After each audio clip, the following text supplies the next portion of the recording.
Behind me is the Sovol SV08, their take on a Voron 2.4. Now, I haven't had this machine for very long, but there is one big thing that I really want to fix about it for my own personal taste, and that's the screen on the front of it.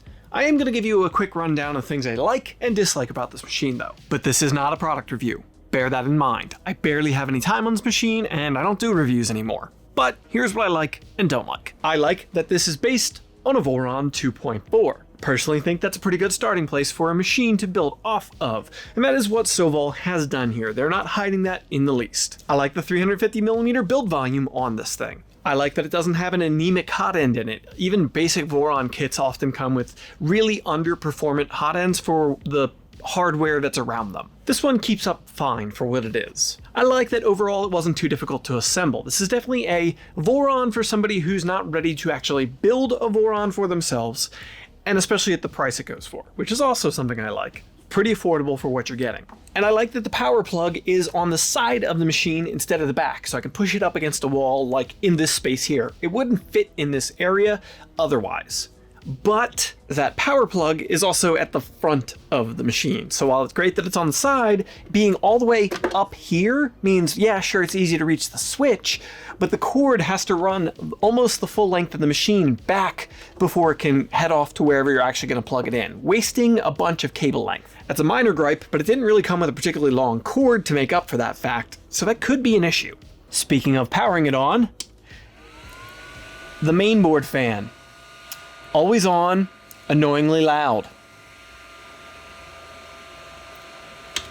Yeah. The Z-axes on this thing are rigidly mounted. Now, on a Voron 2.4, you have independent motors, 4 in total, 1 at each corner to help you with a quad gantry level, where the flying gantry will level out all 4 corners to each other in relation to the bed. That's great. But this has a rigid mount at each of those 4 corners, so there's no give or misalignment for it to kind of compensate and work around whatever it might need to get in position. That could potentially limit its ability to smoothly and accurately get it where it needs to be. A standard Voron 2.4 at each corner of that has some hemispherical mounts that allow for a little bit of rotation at each corner to align things more easily. There are also multiple mods out there that add bearings or other ways of compensating and allowing for even freer movement. That's what we should be aiming for, not rigid.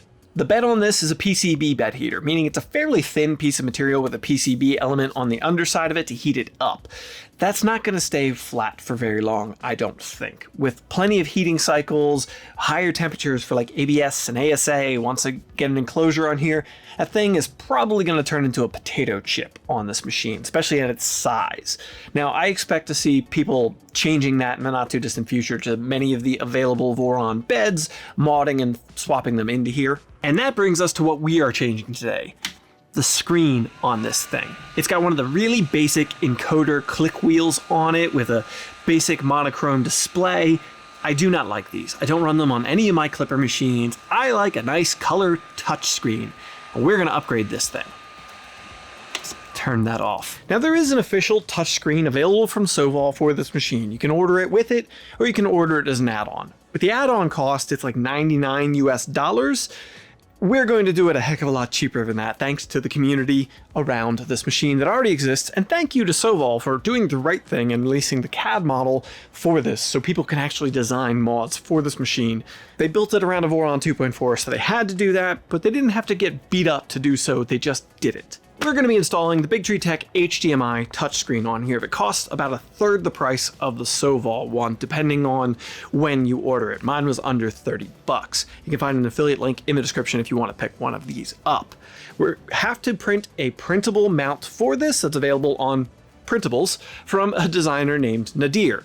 They are a common sight in the chat of my live streams and inform me about the mod that they had created to mount this up on this machine. So let's get to checking out that model so we can get it printed. Here in Orca Slicer, I've got Nadir's design loaded up and ready to slice and play with my settings on. Now, this thing does print pretty heavily on support. So you can see there's quite a bit of overhang on a lot of the undersides of this body. There's not a lot that can be done about that. I don't love it, but I understand why, and I will show you in a little bit why that is the case. But once I got supports enabled and settings dialed in where I want, to my own tastes here, I'm going to send this to print.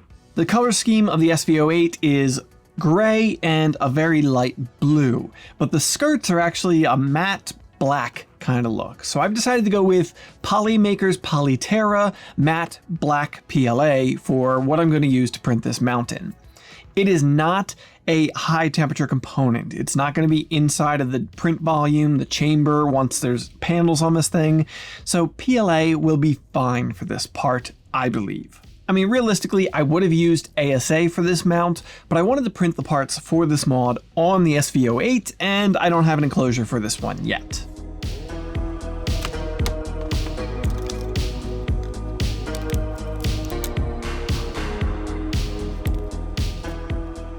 Honestly, for how much this prints on top of supports with the outer edge of it, and for how little tuning I actually did on this material on the SV08, I think the print quality turned out pretty solid. It's by no means perfect, but for how out of the box I went with this, it turned out really good.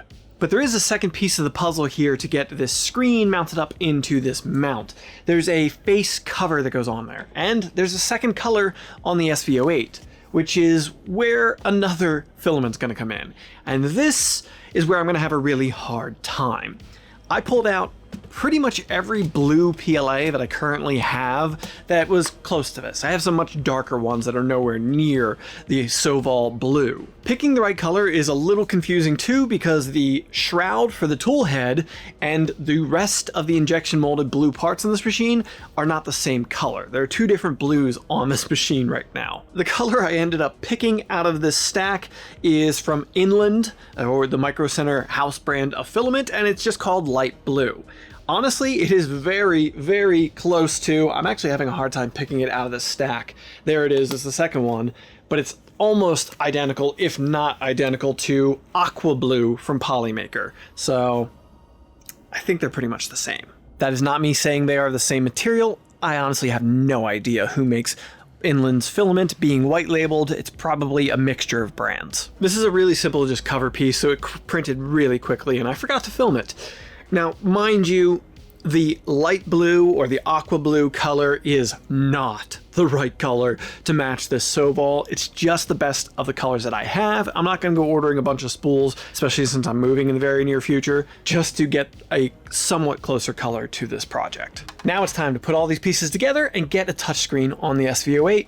Installation here is really pretty straightforward. I need to unplug the machine, make sure I don't have any live electricity inside of the electronics box, lift up on the screen and it'll come off of its mounts, and unplug the two connectors going to it just to remove the screen. Then I'm going to push those two existing cables back into the electronics box so they're not protruding from the front of the machine.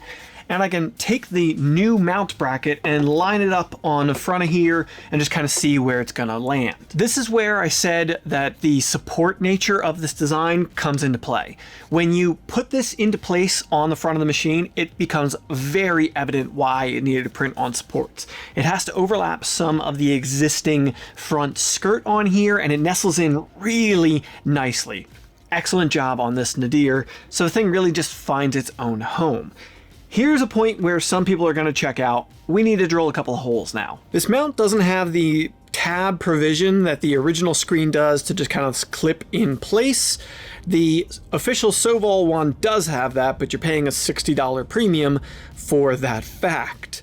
This uses a pair of mounting screws that we need to locate and drill holes for. Now, doing that is not nearly as daunting as it may sound. I'm going to swap in a 2.5mm drill bit into my drill. And then I'm going to line up the bracket on the front of the machine. As I said, it really self-centers pretty well. And then I'm just going to go through the mounting lugs. There's a pair of them in the back that go into the skirt, and I'm just going to use those to help me center on the skirt.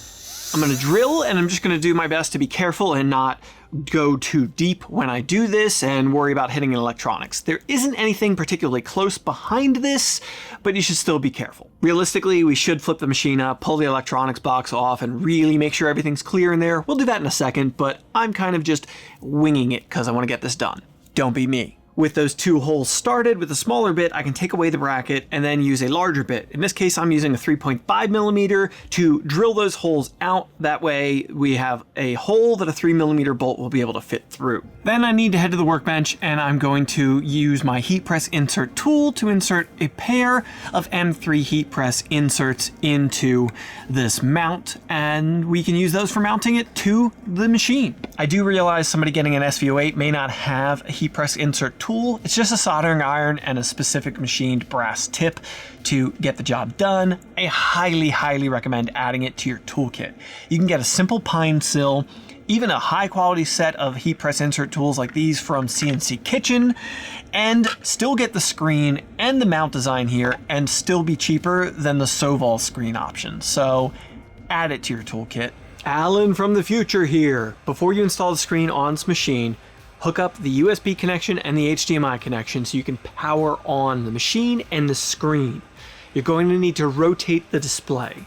So once it's powered up and running, we're going to press this button and that will rotate the display for us. We need to do that so we can get the image properly oriented, and we cannot access the button later after we get it installed. Back to installing it. Now we're ready to mount this all up. Now the screen itself does come with mounting hardware. Unfortunately, it's not long enough for this mount. So we do need to source some M3x12 screws so we can insert the screen into our new housing and bolt it on. There are 4 screws that hold the screen into the new mount, and then we're ready to put on the bezel. The bezel that we printed earlier just presses in to the front of this, and it actually retains in there pretty nicely for how simple of a design it is. It seems like it wouldn't really retain, but it does. And there is our assembled screen with its bezel in its mount. Now to get it onto the machine. To install the screen, we got to get into the electronics box so we can screw in from there. This position's not great to flip this machine up, but that's what we got to do. Flip it up so we can get to the bottom of it, to the electronics box itself.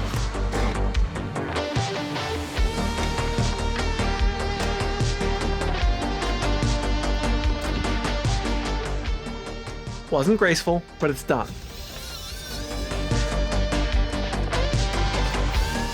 Then we have to remove 6 screws to get the electronics cover off so we can get access to where we need to put the screws in for our new mount. Of course, to install the mount, it goes into the front skirt like we had it previously, but now we're going to install 2 M3x12 screws from inside of the electronics box through those 2 holes that we drilled previously. Then we'll use a hex wrench to get in there and tighten those screws to hold the new mount in place. Taking care to avoid the live electronics section right below that area where the power supply and the bed SSR are located. Of course, we are unplugged, so there's not currently live voltage there, but I still try to avoid power supplies whenever I can that have been recently plugged in. Now we can put the electronics cover back on and close this back up. I'm leaving the ribbon cables for the original screen in here. I don't really have any reason to remove them. I could, but they're also just not really in the way. So if you want to go back from this mod, it'd be pretty easy if you just leave them in place. Remember to plug back in the electronics cover fan so it cools the board. On the right hand side of the machine, when you're looking at the front of it, there are ports on the side where the USB stick is plugged in. There's also an HDMI port and another USB port. That's what we need to connect our screen to the machine. The Big Tree Tech screen did come with cables that are way longer than necessary, but they will work. We have them. There's no additional cost, so I'm going to use them. And we now have a functional touchscreen on this machine. I have to give Sovol one more big bravo here because they installed Klipper screen at the factory. That's the software we need to run this touchscreen. So if you buy their screen or the Big Tree Tech screen I just showed you, you just hook it up and it'll work. You don't have to do any software setup or configuration changes to get it functioning. That is so great of them. Not every manufacturer would bother to do that, and I love to see that. And that is installation of a touchscreen on the Sovol SV08. It's simple. I now have an easy way to control this machine from right here the way I like. I love Klipper screen. I really like this interface. I've gotten very used to it, and I love having it here now.